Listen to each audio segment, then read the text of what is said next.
Today is the fifth and final Sunday of our message series for the season of Lent that we've been calling Attitude Adjustment. We've been looking at a particular attitude adjustment that every single one of us needs to make. In fact, the less you think you need to make this adjustment, the more you actually do. And as soon as you think you have it or that you've mastered it, you've lost it. We're talking, of course, about humility. Over the course of the season of Lent, we've been looking at its application when it comes to more successfully living out the Christian life. Now, some people think of humility as weakness or low self-esteem, a lack of ambition, or a conscious effort to minimize or to downplay our accomplishments. But that's actually not humility. It's insecurity.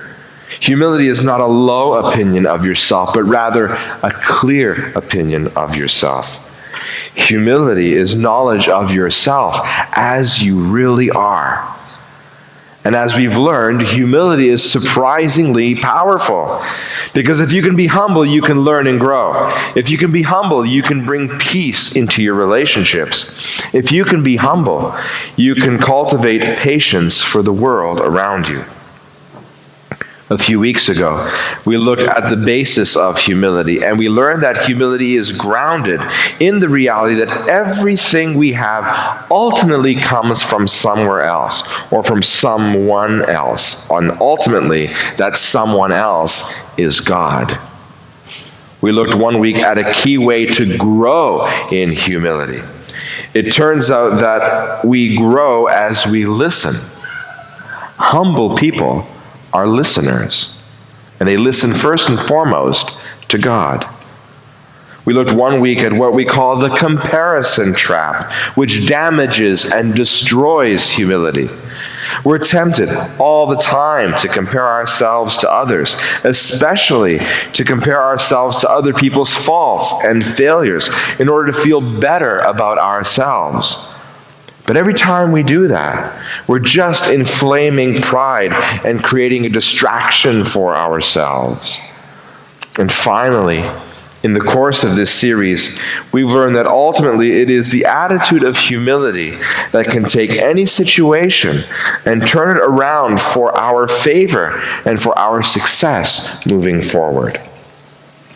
If you're interested in catching up on any of the past few weeks of this message that you may have missed or you want to just rewatch, they're all available on our website. Just go to stalphonsus.net and click on Messages.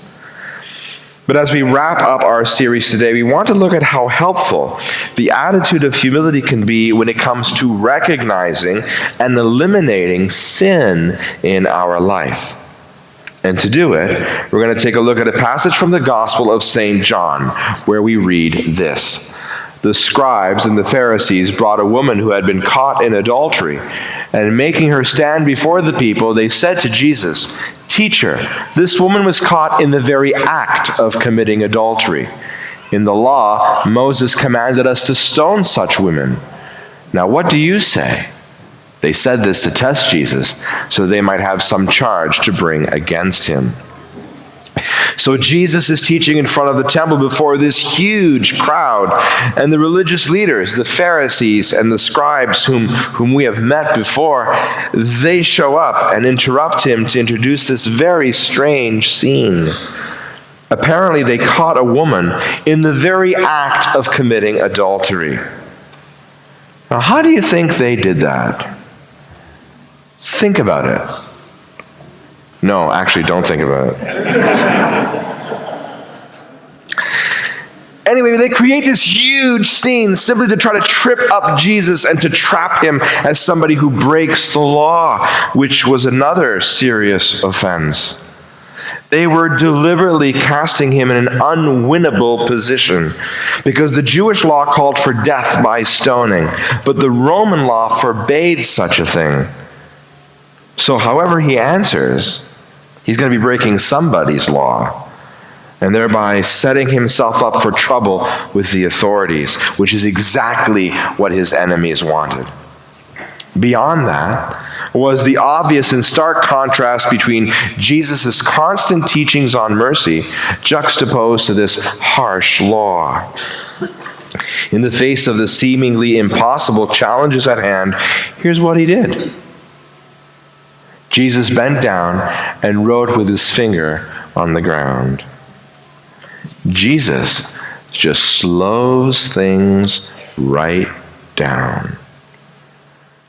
Now, I don't know about you, but when I get into situations where I'm stressed out, or where someone is attacking me or trying to trip me up, my emotions tend to command my response, and I am tempted to respond in an impulsive way that very rarely serves me well. But that's not what he does here. He just slows right down. One of the most effective things you can do when confronted with unexpected conflict or a sudden emergency is to just pause. Because there's power in that pause. So he takes his time to answer, and when he finally does, here's what he says. Let anyone among you who is without sin be the first to throw a stone at her. One of the most brilliant responses ever. He totally reframes the issue so that it's not about the accusation, but it's about the accusers and their sinfulness. And then he goes back to writing in the sand. Now, through the centuries, people have wondered, what was he writing? It's the only time in the Bible that Jesus is recorded as writing something down. And St. John doesn't tell us what he wrote. Some suggest that the woman wasn't even guilty, and Jesus is writing out the charge against her in the sand to underscore its false quality. Some people think that he was writing the names of the leaders themselves, as well as their sins, as a way of leveling the playing field. And some people think that he was writing out the law that they were referring to, which demanded that the woman and the man should both be punished. These religious leaders had only brought the woman.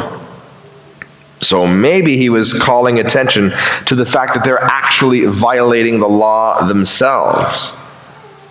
We don't know. All we do know is what happened next. And they went away one by one, beginning with the elders, and Jesus was left alone with the woman standing before him. Jesus straightened up and said to her, "Woman, where are they? Has no one condemned you?" She said, "No one, sir." And Jesus said, "Neither do I condemn you."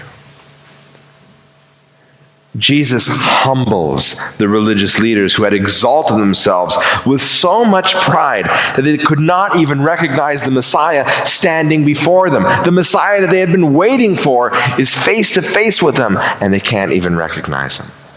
He humbles the mighty, and in the process, he exalts the humble, lifting this woman out of her shame.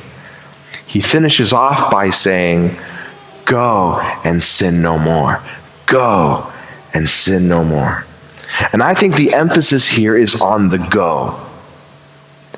Go.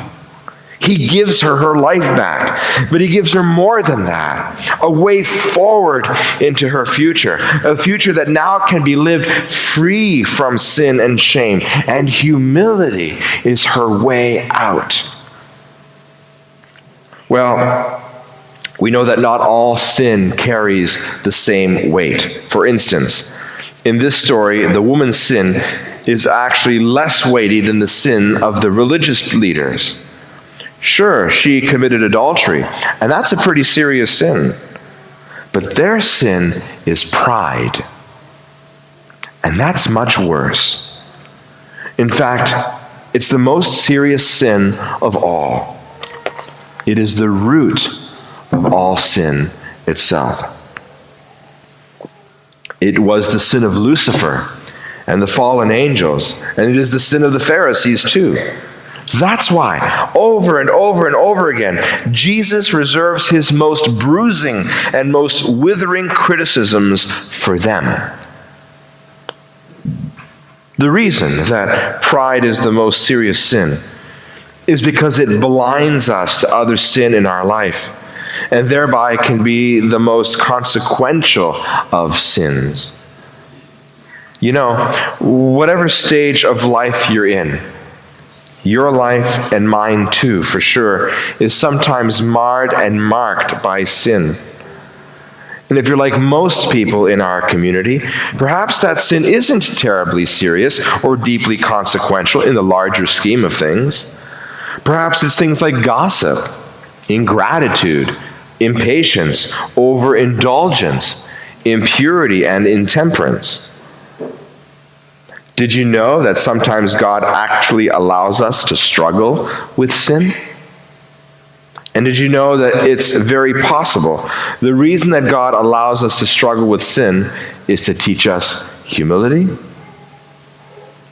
Sometimes God saves us from the worst possible sin, the sin of pride, as we struggle with lesser sin, little daily reminders of just how far from perfect we really are. Humble acknowledgement of our sin to ourselves and before God, first of all, but also, when appropriate, to others, and from time to time in the sacrament of confession, can be the pathway out of sin and the path to a future freer from sin. Because while pride blinds us to sin and inevitably leads us to more sin, humility can recognize that and can help us, with the grace of our Savior, to move beyond it. How often is our thinking and feeling dominated by thoughts of ourselves? And how helpful would it be for our own efforts moving forward to just go ahead and see ourselves as we really are? To see ourselves as we truly are. No fanfare, no over-exaggerations, just you as you are, so that God can make you all that you can be. Humility. It's not thinking less of yourself. It's just thinking of yourself less. And humility has the power to change everything. I'm going to end this series with a story I once heard about a great person, and I'm sure you've all heard of her. It's Mother Teresa of Calcutta. Of course, she's now referred to as Saint Teresa of Calcutta.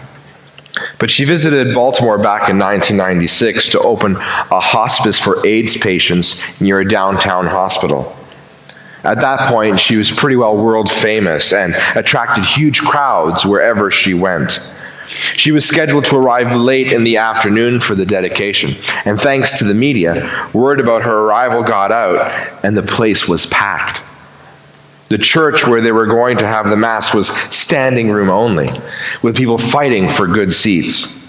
And outside, the situation was even worse. The streets were filled with people, and there was no plan, no organization, and no security. And the press was everywhere. And to everyone's surprise, there were protesters. Lots of them. Because any group that had an axe to grind against the Catholic Church, and there are plenty of them out there, was out on display.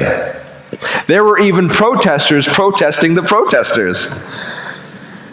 And given her celebrity status, such a celebrity inevitably brings out what you might charitably call as unstable elements. It was chaos, and it only got worse after she arrived. The pushing, the shoving, the jockeying for position. And the Mass was a liturgical train wreck.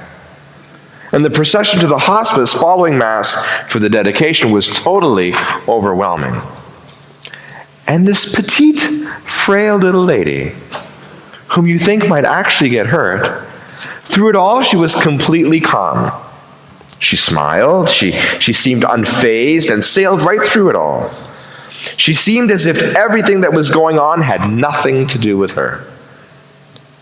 Before the ceremony started, Mother Teresa politely asked everyone to wait. And then she disappeared, and no one knew where she was going. but she reemerged back into the lobby a little while later, dragging a kitchen chair. And a few people stepped in to assist her, but she insisted on doing whatever she was doing all by herself. And what she did was she pulled this chair up under this huge framed photo of her, and she climbed up the chair, and she wrestled the picture off the wall. Then she climbs down and drags this picture, which is bigger than her, to a nearby closet, and she shoves it in and closes the door. Then she turns around, smiles, and says sweetly, "Now we can get started." To me, this story of St. Teresa is the perfect illustration of the habit of humility, because it is a habit, and it takes practice. How often?